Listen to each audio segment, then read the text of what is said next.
I never meant to stay silent for so long. But when the words finally came, it was too late, or so I thought. Maya stood at the train station, her hands trembling as she held an envelope. It was old, crinkled at the edges, and slightly yellowed from time. Inside was a letter she had written nearly 10 years ago, one that had never reached its intended recipient. She stared at the departing train, the sound of the whistle echoing like a memory she couldn't silence. The summer air carried the scent of rain and dust, mixing with the heavy scent of regret that clung to her chest. 10 years earlier, Maya was a quiet, determined girl in her final year of university in India. She had always been shy, but brilliant with words, at least when they were written. Speaking aloud was hard for her, especially in English. She would practice alone at night, whispering conversations to herself, listening to English podcasts with headphones pressed tightly against her ears. It was during one of those quiet nights in the library that she met Arav. He wasn't like the others, he didn't laugh when she stumbled over words or corrected her grammar. Instead, he waited patiently, always listening, often finishing her thoughts not out of impatience but out of understanding. Arav loved language too, and he offered to help Maya with her English. Every day, they met under the old neem tree near the science block. There, they practiced vocabulary, pronunciation, conversation, storytelling.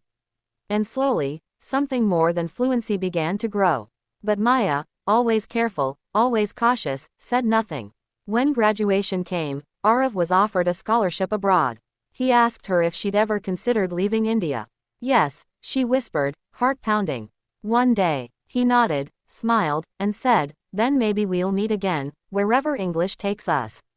That night, she wrote the letter.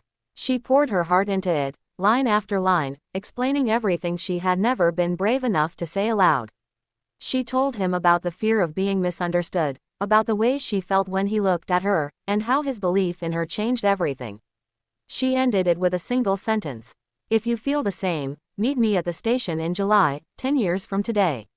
But she never mailed it. Life moved on. She became a teacher, teaching English to children in rural villages.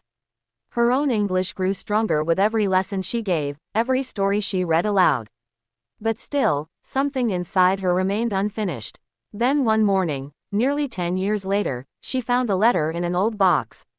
The handwriting was hers, shaky and small, but the feelings were still alive, timeless.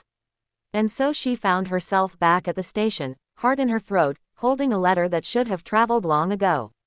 She waited. 1 hour, then 2. People came and went. Families reunited. Strangers embraced. But not him. The letter felt heavier with each passing minute.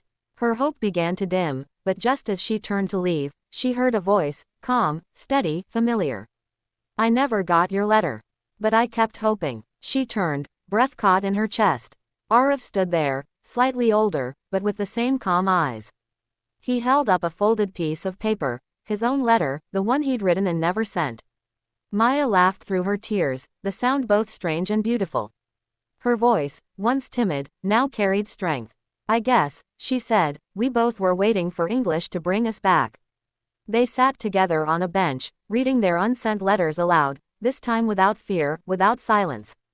Final message. Learning a language isn't just about grammar or vocabulary. It's about connection, about expressing who you truly are. Maya didn't just learn English, she found her voice.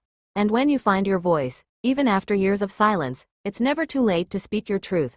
So keep practicing, keep listening, keep believing. Your words matter, and one day, they might change everything.